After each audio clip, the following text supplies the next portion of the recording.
Circulating or working capital, the orphan child of capital structure.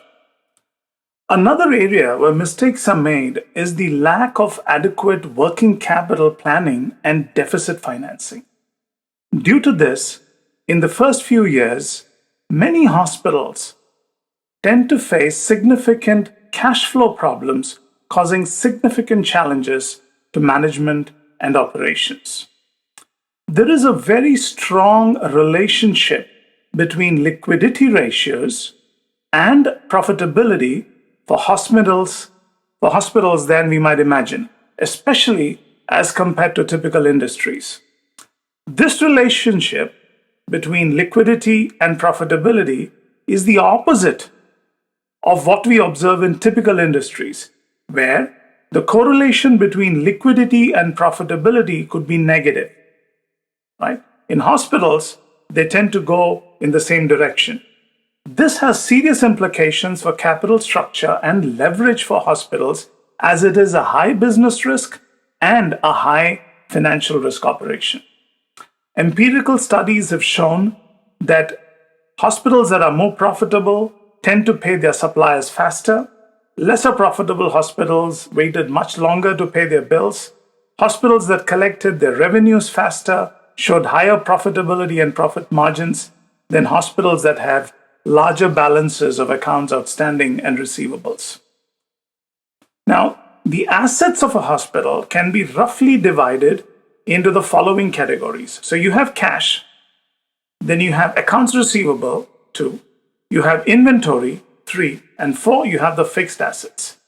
So obviously the liquidity of cash, accounts receivable, inventory, and fixed assets, the liquidity of all these 4 asset classes is different. Cash is king, right? It is the asset with the strongest liquidity. And in addition to the cash flow that you obtain from daily operations, cash liquidity also includes the raising and utilization ability of the hospital's funding and the timely realization of these funds. So, for example, not all funds can be immediately or easily realized or controlled. So, for example, cash deposits and time deposits in the bank and the hospital's cash disposal capacity can be limited before maturity. So, a financial management department needs to classify the realization ability, the liquidity ability, and duration of hospital funds to be able to better deploy and utilize these funds. Now, as insurance coverage is expanding and insurance penetration is improving, a large part of the receivables of a hospital are from medical insurance. And normally, these have high credit rating and have strong liquidity. But in reality, there can be problems because not all health insurance institutions settle hospital accounts in a timely manner. So, hospitals need to make good statistics on the payment capacity and the payment cycle of medical insurance institutions at all levels and formulate corresponding countermeasures where payments can be delayed. For the part that cannot be realized or is being delayed, hospital must retain its own ability to undertake such gaps. In addition, you will find that sometimes medical insurance institutions will very strictly supervise the diagnosis and treatment behavior of medical staff, and unreasonable diagnosis or unreasonable treatment behavior may be punished or penalized. So hospital managers have to take all of this into full consideration and make sure that such behavior is restrained, and then diagnosis, treatment processes of specific diseases are standardized based on what these insurance protocols allow, so that payment capacity and liquidity of these receivables are higher. The inventory liquidity, which is the third asset class, the inventory liquidity includes the liquidity of drugs, medical consumables, and other materials.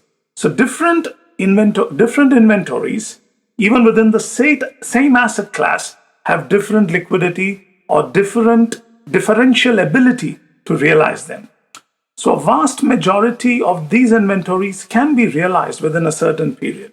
But the hospital manager has to master the details of the realization cycles and the capabilities of different inventories, even within the same asset class, and try to avoid the realization of inventories with high realization cost.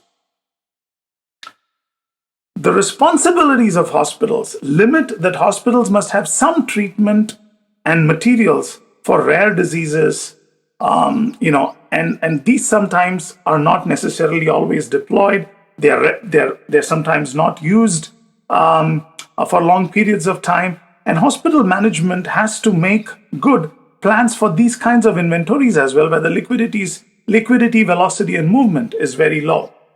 So, in the operations process, drugs and medical consumables may have the risks of expiration and accidental consumption. So, storing and distributing of drugs there's also a cost associated with that inventory, and the resulting loss of liquidity, which is associated with such inventory. All of these need to be effectively controlled.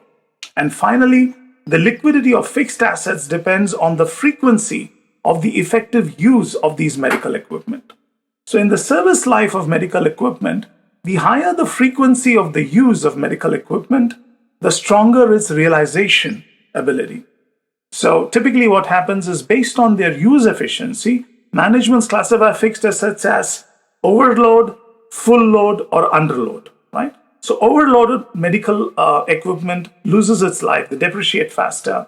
The under full load medical equipment is idle and requires maintenance costs and is actually a wastage of medical resources. So, again, reasonable allocation of the liquidity of fixed assets is another key goal that hospital managers need to consider. So, in conclusion, when it comes to capital structure,